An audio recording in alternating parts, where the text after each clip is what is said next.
So hello and welcome to the first episode of Deep Glen.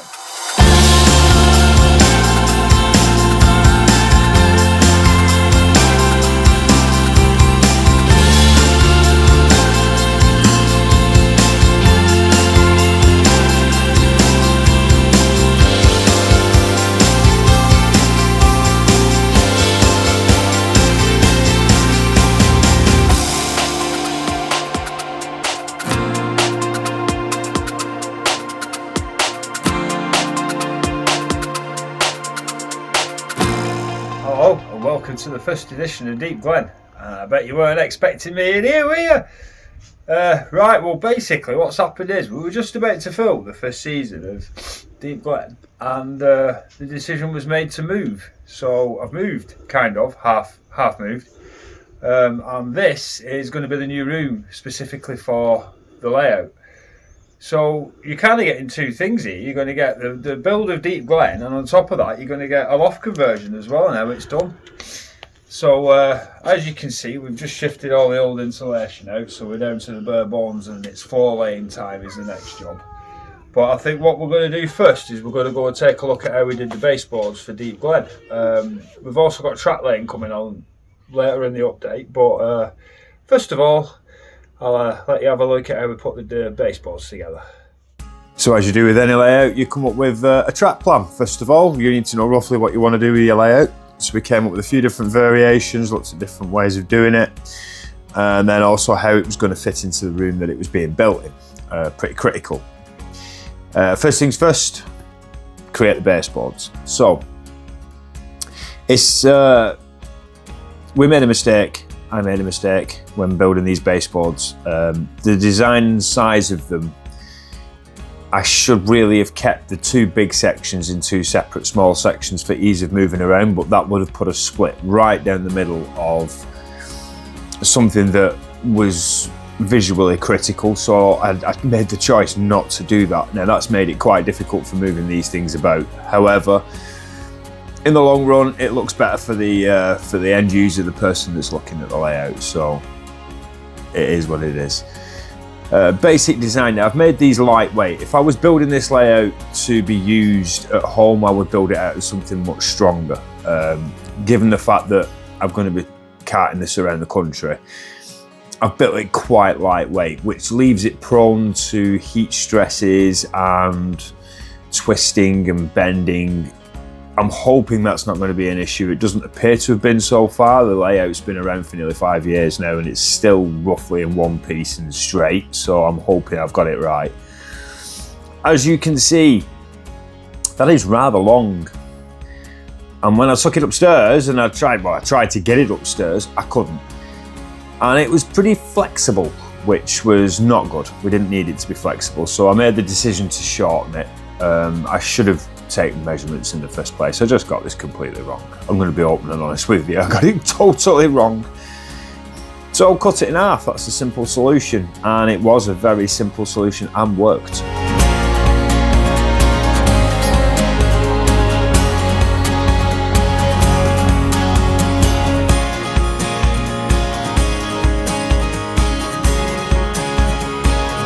Now the basic construction of the boards, it's marine ply,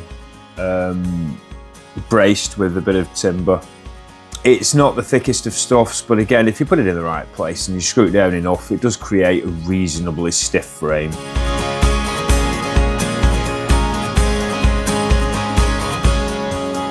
Plenty of screws, that's all I can say. Plenty of screws.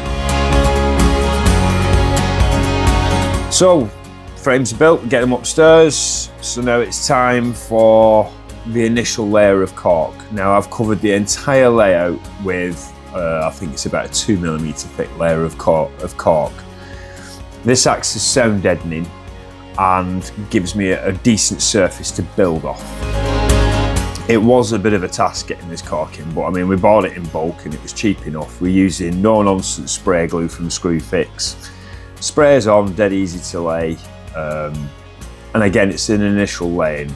You also put another layer of cork underneath each piece of track, which doubles it up to like nearly 4mm, which is plenty.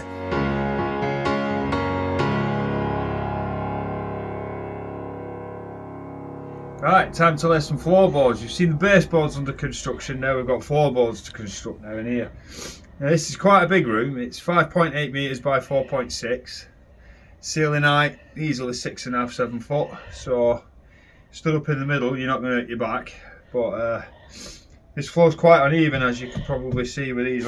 It's sort of like, it's gone like that over the years. And when we first got in this attic, it was pretty hectic. There's quite a bit of stuff up there, so we've cleared the vast majority of the stuff out. But as you can see, it's a typical attic. Insulation, rough, dust, cobwebs, you name it. It was filthy, absolutely filthy. And there was a lot of stuff up there that just simply didn't need to be there.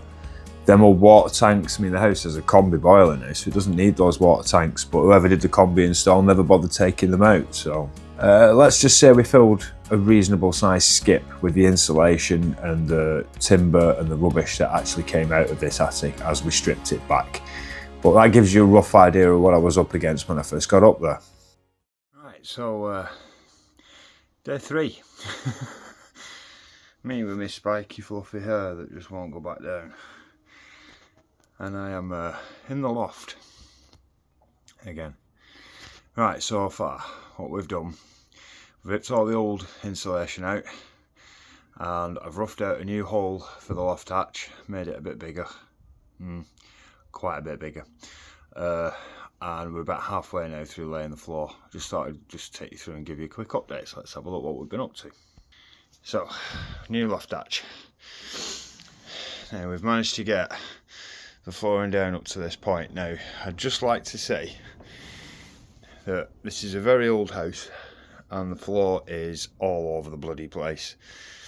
I am not attempting to level this out or strengthen it in any way. I'm just leaving it as it is. So if I take you over here and we look back this way, you'll see just how bad this is. Can you see that? So it dips down here, comes up, and then dips down that way. So we have like a ridge, and it's where the wall is downstairs. There's a wall there. You can see it there, yeah. So that wall there,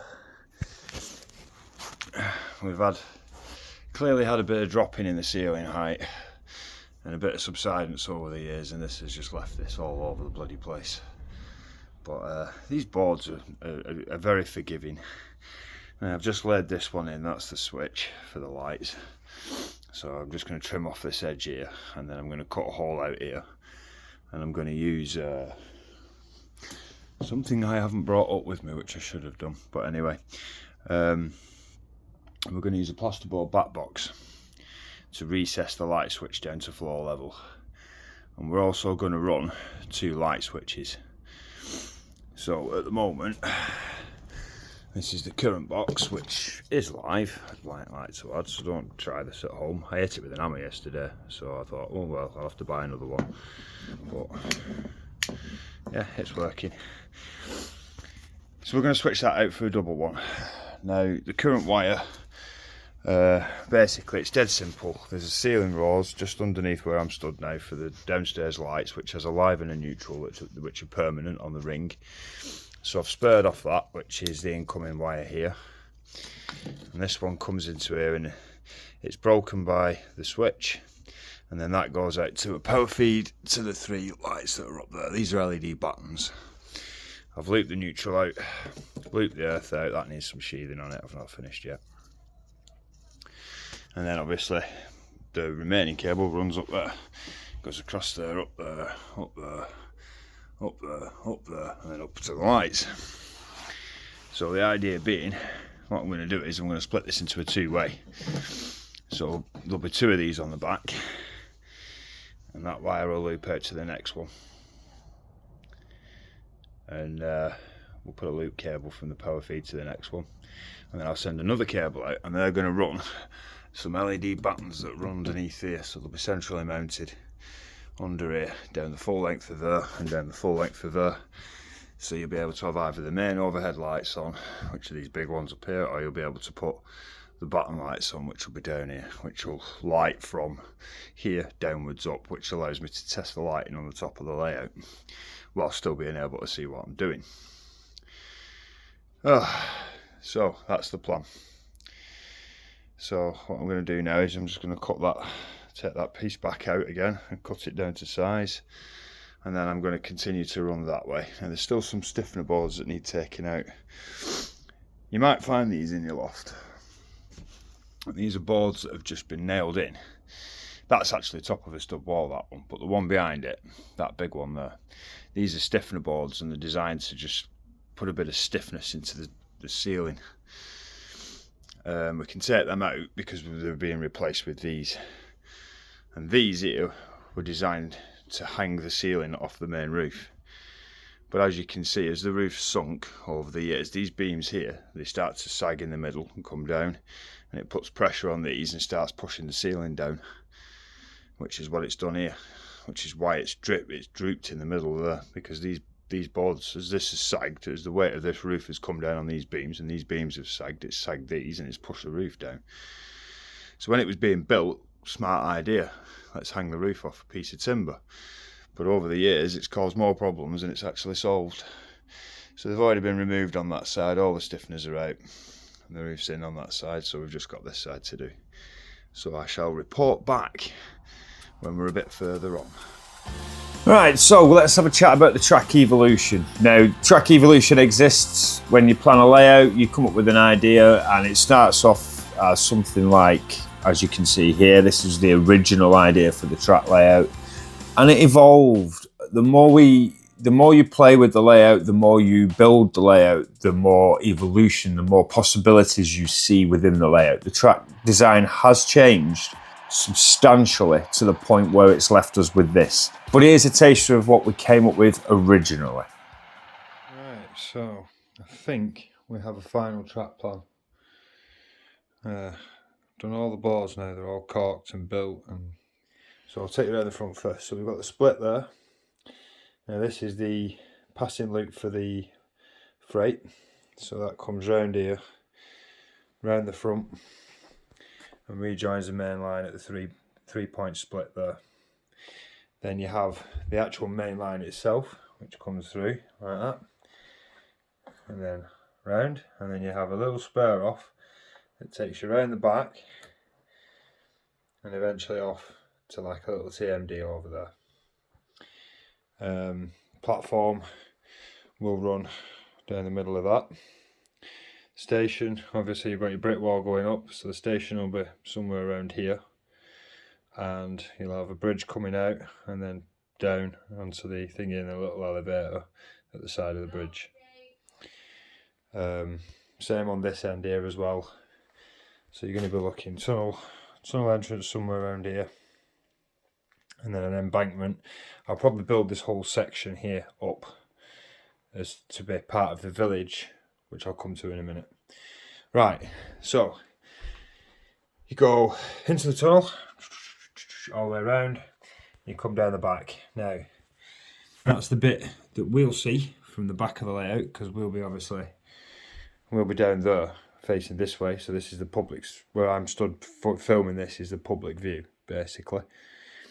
Down the back there, that's where the fiddle yard is. This will be covered by a piece of wood roughly about that high to give some clearance so we can get our hands under if we need to. And there should be a 3-lane fiddle yard. That line is the main line that runs right the way through, and this line is going to be the line used to put stuff on the actual layout in the first place.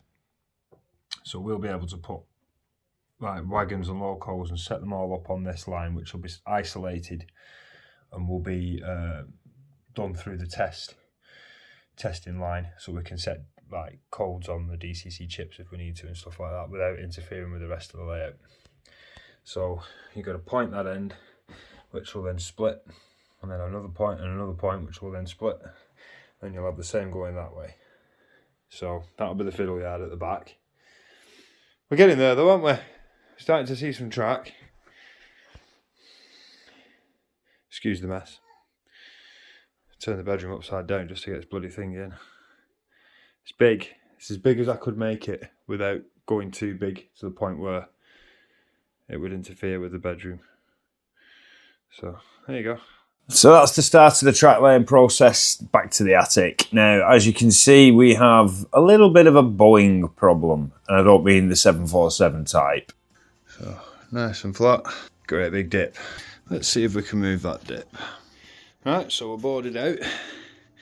We've got the whole of the floor done, all the way around now. We're a little lumpy and bumpy, but it's not the end of the world. We can live with this. I have adjustable feet on the layout, so it's not so bad. Now, we cheated a bit because there was a massive dip in the ceiling here. So what we did was we got an acro prop underneath and we jacked the ceiling up using an acro prop and a plank of wood. And then we built this frame and screwed the frame into place and then let the acro prop off. And it's kept the ceiling in a reasonable position. It's not perfect, but you can see that it's way better than it was now. In fact, the dip over on that side now is worse than that one now. But I'm not complaining because we're near enough flats, so I think the next stage now is we've done this frame down this side. So the next stage now is to frame out that side along there. And then once we've done that, we're going to crack on with the insulation. Right, that's that one in, and you can see that big lump in the middle there. Where is it? Just there, nice lump there. That's where a wall is.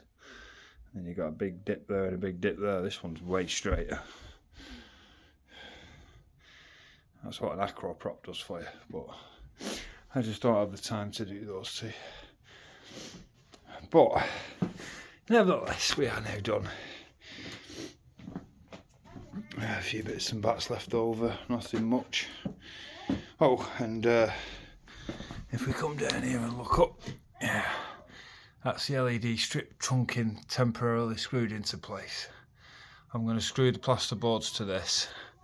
I'll screw the plasterboards to this and then I'll unscrew these screws, take these out, put some adhesive in it and then stick them back down so that they're exactly the right height. So they're just temporarily mounted there. And there's another one behind that beam as well. So you can either have the big light on, you know, the big light, or alternatively these will light up down here and here and they'll just light these pockets up there. So it should look good. Right, so yep, next time we have these things to fit. Slate buttons. They screw like that with another one on top of it, and then you've got 50mm there then, and then there'll be 50mm worth of insulation going in, and leaving a nice leaving this much gap so that the roof can breathe. And we need to put some plug sockets in, one there, and one there, and I'm thinking about putting one at desk height up there because I might build a table along here to work on. So yeah, that's where we're up to. So yeah, if you enjoyed that, tune in. Plenty more where that came from, and I think this loft conversion is getting pretty close, so we'll have the layout in here soon. That'll be interesting. I'll see you next time.